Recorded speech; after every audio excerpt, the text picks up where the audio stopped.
মন্ত্রণালয়ের কিছু তৎপরকে লাগিয়ে দেওয়া হয়েছে যাতে আপনারা ন্যায্য পাওনা থেকে বঞ্চিত হন, আপনাদেরকে দাবি মানাতে বাধ্য করা হয়। আমরা স্পষ্ট ভাষায় বলতে চাই, আমরা আইনের প্রতি শ্রদ্ধাশীল, আমরা আইন শৃঙ্খলা মেনে চলতে চাই, আমরা শ্রমিকদের ন্যায্য অধিকার চাই। এক পয়সা যদি আমরা বেআইনি ভাবে দাবি করি, সেই বেআইনি দাবি আমরা করব না। আমরা কথা দিতে চাই, আমরা আমাদের আইনানুগ পাওনা চাই। আইনানুগ পাওনা দিয়ে দিন, আমাদের কোনো কথা থাকবে না।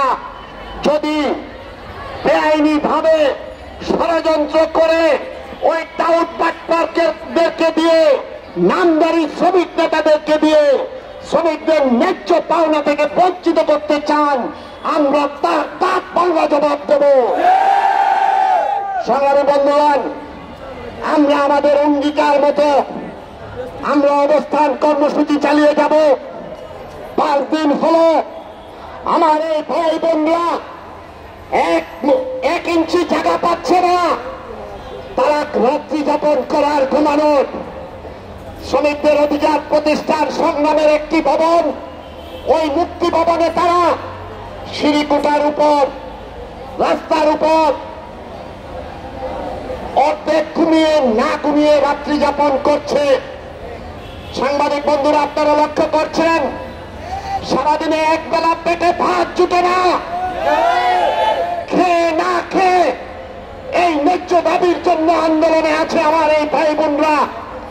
রাষ্ট্রের সকল দায়িত্বশীল বিভিন্ন গোয়েন্দা সংস্থার লোকজনদেরকে বলতে চাই, যারা ওই রাজারবাগের পুলিশ লাইনে মুক্তিযুদ্ধের সময় জীবন বাজি রেখে দেশের সাথে যুদ্ধ করেছেন, তাদের উত্তরসূরি যে পুলিশ ভাইয়েরা আছেন, তাদেরকে বিনীতভাবে বলতে চাই, এই শ্রমিকদের ন্যায্য দাবির প্রতি শ্রদ্ধা রেখে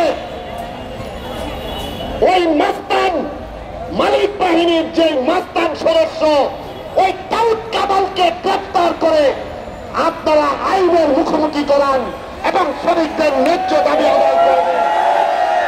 আপনাদের সবাইকে ধন্যবাদ জানিয়ে, শান্তিপূর্ণভাবে অবস্থান করার আহ্বান জানিয়ে আমি আমার বক্তব্য শেষ করছি। দুনিয়ার মজদুর এক হও।